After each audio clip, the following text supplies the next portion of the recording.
Hello and welcome back to this series of the IGCSE History revision videos. Today we will be covering the New Deal within 1930s America. To begin with, we need to clarify what was the New Deal.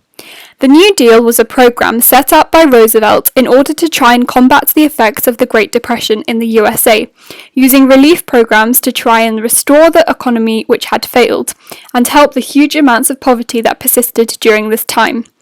Roosevelt, or FDR, contrasted hugely to his predecessor Hoover, using the media as a tool to gain the public's support in his radio program, Fireside Chats. Instilling confidence, hope and faith in the US economy, FDR created a precedent for presidential involvement within the lives of ordinary US citizens. The first New Deal was instigated in 1932, with a period of 100 days in which FDR established alphabet agencies in order to deal with different aspects of the Depression. Banking was the first category that was targeted. Following the failure of the banks during the Wall Street crash, which were unable to repay clients due to the huge amounts that they lost after the falling share prices, people lost confidence in keeping their money in banks. This meant that millions of dollars were not being supplied to the banks, meaning that they were unable to invest in businesses and the economy was not able to revive. In order to try and combat this lack of confidence within the US banking system, FDR declared a 4-day bank holiday, where government officials inspected the closed banks and determined whether they were fit to reopen. This restored confidence within the US citizens, as the banks that reopened were government approved. Within a month's time, $1 billion had been returned to bank accounts, and many banks were able to rejuvenate and serve the public once more. The Banking Act following the banking holiday placed tighter controls within the banking system, in an effort to divert another crisis like the one of 1929. This limited the banks' ability to borrow from each other, placing tighter restrictions on buying and selling government securities. These initiatives were seen by many to have preserved capitalism, and those on the left criticised FDR for favouring the rich and powerful. FDR was also criticised for not being radical enough, failing to nationalise the banks. However, this was never his intention to reform the US economy, only to restore it to what it was before. The next section of the New Deal dealt with finance and stock exchange, hoping to enforce stricter controls on the practices which had contributed to the crash of 1929. Devaluing the dollar was a priority of FDR, allowing the USA to sell more exports. Between March 1933 and January 1934, the dollar devalued by 60%, which allowed trade to be more easily accessed. They were able to restore confidence in investments through requiring brokers to provide information to speculators and stopping the practices of insider dealing, which had been catastrophic for the whole stock market. Agriculture was the next part of the US problems to be targeted within the New Deal, due to the decline that the farmers had faced throughout the 1920s and the 1930s. The Agricultural Adjustment Act, or the AAA, was the first of these alphabet agencies to help the situation within the agricultural sector, in which 30% of the workforce was employed. Combating the overproduction that had persisted due to falling prices, new machinery and new methods, the AAA planned to incentivize crop reduction, paying farmers to destroy their crops of corn, cotton, milk, rice, tobacco and wheat. 6 million pigs were bought by the AAA and slaughtered in order to reduce their output and increase their price, and much of this meat was given to the unemployed, or the pigs were used for fertilizer. Positive outcomes of the work of the AAA can be seen in the increase in total farm income, which rose from $4.5 billion in 1932 to $6.9 billion in 1935.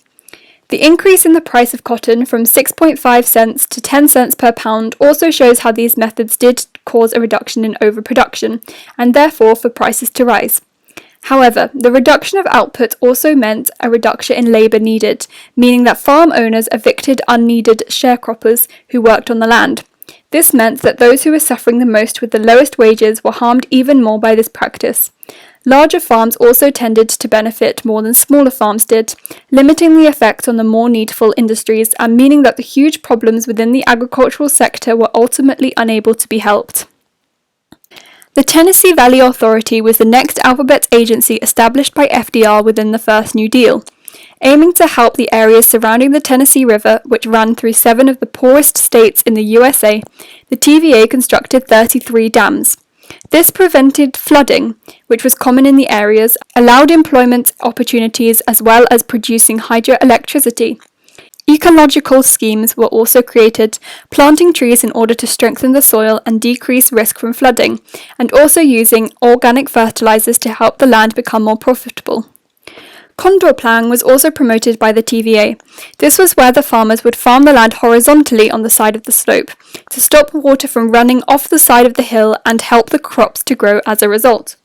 Efforts of the TVA resulted in an increase in the living standards of the residents by 200% between 1929 and 1949, increasing the number of farms with electricity from 2% in 1932 to 75% in 1945. However, despite these gains, many criticised FDR for interfering with the private industries in these areas, creating unfair competition through government intervention. The first New Deal also focused on the industrial recovery of the country, trying to revive the huge unemployment and low wages that persisted throughout this time. The NRA, or National Recovery Administration, was established in order to help businesses in this time, creating codes to regulate unfair competition and improve working conditions. Within the NRA, a minimum wage of $11 for a 40-hour week was required by all of the industries who signed up, which helped to improve the earnings of the employees in an effort to increase their spending and revive the economy in these means. The NRA also advocated for the right for workers to join trade unions and bargain collectively in order to empower the working voice, which was controversial with many. With 23 million industries agreeing to the codes, the NRA tried to improve the conditions in which industrial employees were working. Despite some successes within these codes, there was also much opposition to the NRA, as many of the codes were unworkable and were seen to favour larger businesses. Ultimately, the codes had little impact on the recovery of industries, not being supported by influential businessmen such as Henry Ford. Within industrial recovery, FDR also set up the Public Works Administration, which created jobs for skilled workers.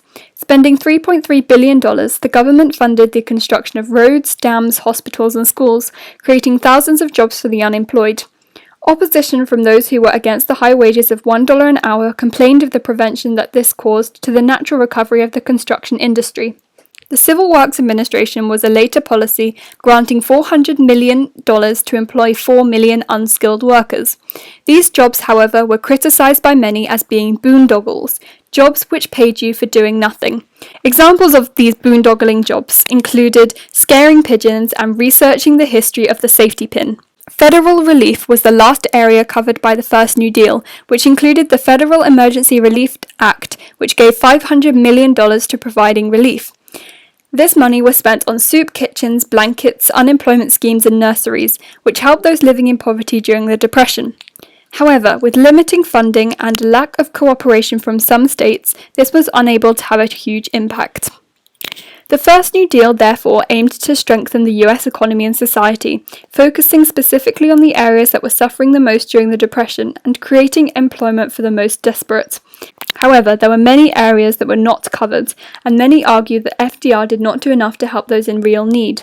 Others, however, see FDR as interfering too much, not letting the economy recover in its usual boom and bust cycle. Thank you for watching this video. I hope that it helped to explain the first New Deal. If you have any questions, please leave a comment below and I'll be extremely happy to answer it for you.